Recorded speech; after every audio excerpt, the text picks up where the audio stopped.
Transport to stand part of the schedule. Mr. Chairman. Call the Honourable Darren Hughes. Mr. Chairman, thank you very much. Tēnā koutou katoa I ngā mema o te whare I te wiki o te reo Māori. Tēnā koe te rangatira, Mr. Tish.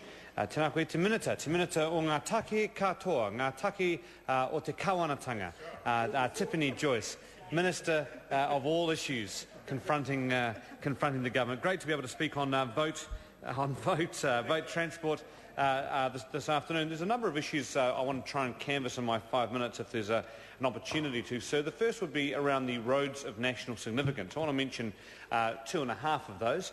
The first issue is the Kapiti Expressway, just up the road from here in Wellington, Sir, in the area that I'm proud to be from. And that's an expressway that's being built, a 4-lane, 100-kilometre-an-hour expressway through the communities of Kapiti. Not a road for the people of Kapiti, a road through the community of Kapiti, and not a road that the National Party campaigned on at the last election.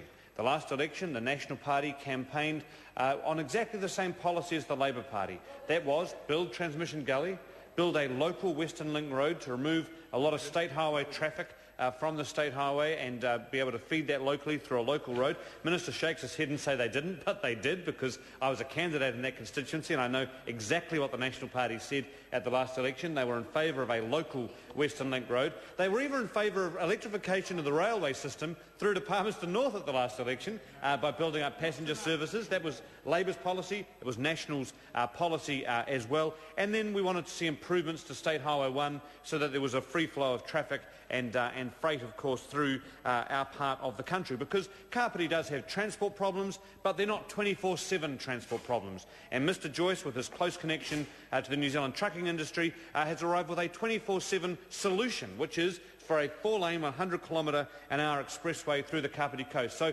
I know the Minister won't answer all my questions about this, but I've just got two for him. One is, if a 4-lane expressway for Kapiti was such a great idea, why didn't the National Party campaign on it at the last election? Because right now, today, a local Western Link road could be being constructed. All the work was ready, all the work was done, it was ready to go, tenders were ready to be called for, that road could be underway, giving immediate relief to the people of Kapiti. So I want to know from the Minister why, if it is such a fantastic idea for a 4-lane, 100-kilometre expressway racing through Kapiti at the cost of $500 million an hour, and I see the Associate Minister of Transport arriving, maybe he could tell us why it's such a good idea compared to the one he campaigned on at the last election. I'd be very, very interested to hear that, although I'd prefer it if he waited a few more months before he answered it. We were in an audience with some more local people.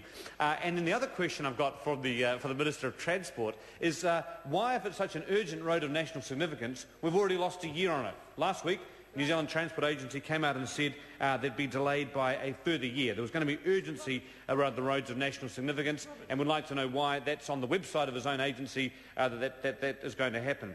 Second road of national significance I want to mention, Sir, is the famous holiday highway, the Puhoi to Wellsford Road, which is just a deal for the mates of the National Party, because there was no way that this was a road that had been identified as being required for strategic importance up until that point. It didn't come from officials. It was put on the agenda by the Minister. Now, there's no doubt there's some need for safety improvements along that route. Absolutely agree with that, particularly around Dome Valley and Shedaways Hill. There is need for urgent and immediate safety improvements that could be done now, so we've got the benefits of them straight away, so that more people didn't have to die or be injured, and also could be done for a much lower cost. So we want to know from the Minister why he's prioritised that road at that huge cost, up to $2 billion in his own papers that they're putting as a comfort level for the amount of money they want to spend on something that could be much cheaper to do the safety improvements, and then we'll also be able to do other projects